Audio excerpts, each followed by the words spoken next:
Lecture du livre de Ben Sira, le sage. Quand on secoue le tamis, il reste les déchets. De même, les petits côtés d'un homme apparaissent dans ses propos. Le four éprouve les vases du potier. On juge l'homme en le faisant parler.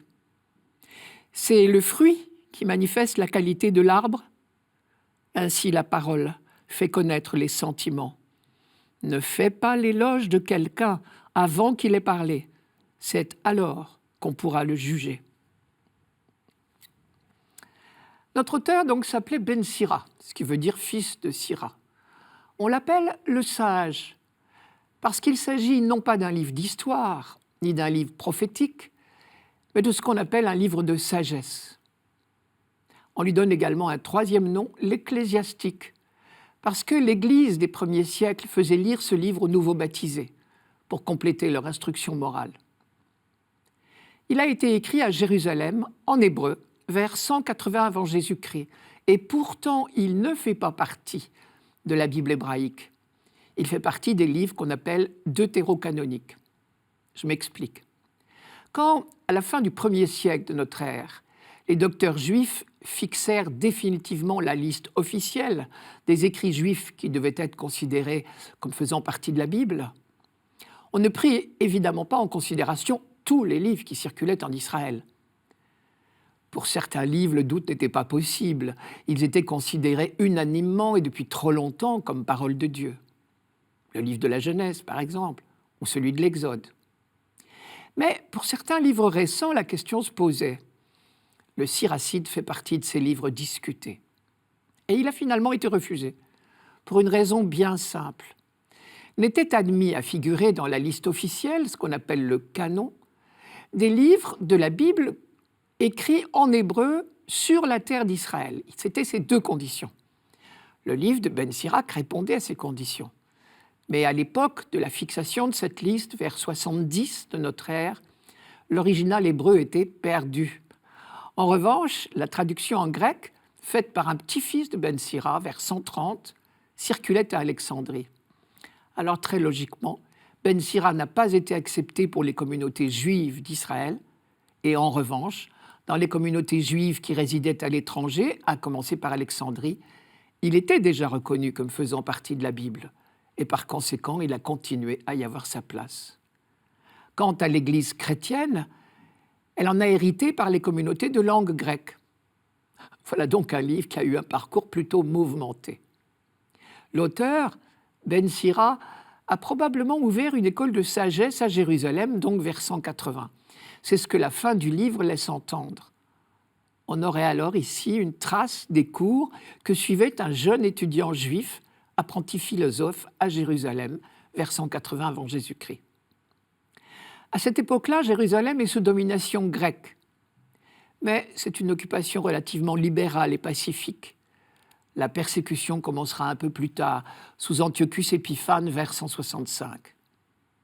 Il n'empêche que si le pouvoir en place est libéral et respecte les coutumes et la religion juive, le contact entre ces deux civilisations, grecques et juives, met en péril la pureté de la foi juive. Le libéralisme ambiant n'a pas que des avantages. On risque de tout mélanger. Notre époque moderne en donne un peu une idée.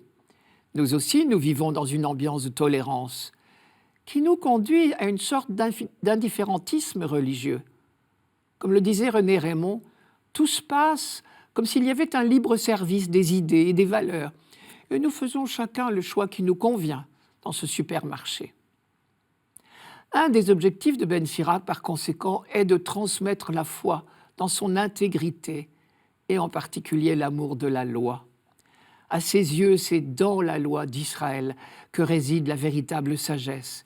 Israël doit garder son identité et sa foi, l'enseignement des pères dans la foi et la pureté des mœurs.